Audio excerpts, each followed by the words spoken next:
Hello, Bacho. Let's read the given question. The question says a monochromatic light is incident at an angle on an equilateral triangular prism and suffers minimum deviation. If the refractive index of the material of prism is root 3, then the angle of incidence is option A हमें given है 45 degree, option B is 90 degree, option C is 60 degree, option D is 30 degree.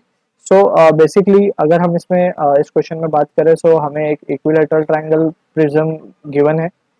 Alright.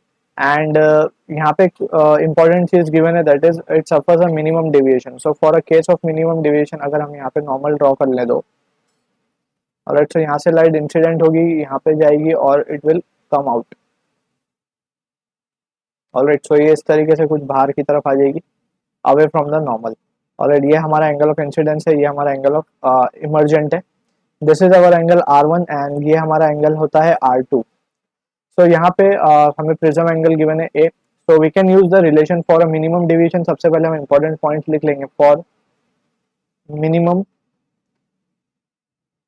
Deviation हम कह सकते हैं कि जो आई की value होगी that is angle of incidence is equals to angle of emergent and also R1 की जो वैल्यू होगी वो इक्वल होगी R2 के. सो अगर if this is true so we can say ये जो एंगल है यहाँ पे it will be equals to, हम कह सकते हैं देयरफॉर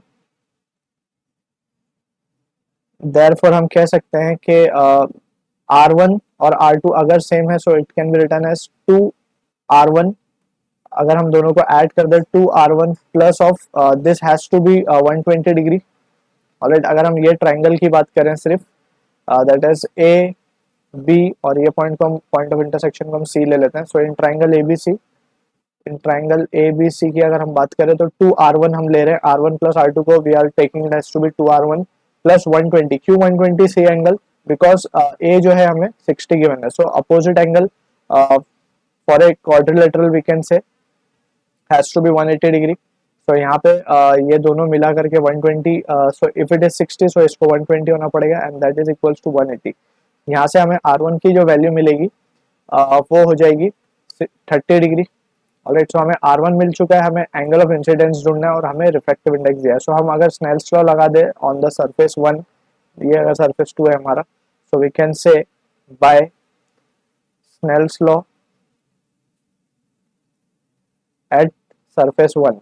तो हम कह सकते हैं μ1, अगर हम रिफ्रैक्टिव इंडेक्स मान ले इसका एयर का μ1 और इस प्रिज्म का मान लेते हैं हम μp. So μ1 sin I will be equals to μp sin R1.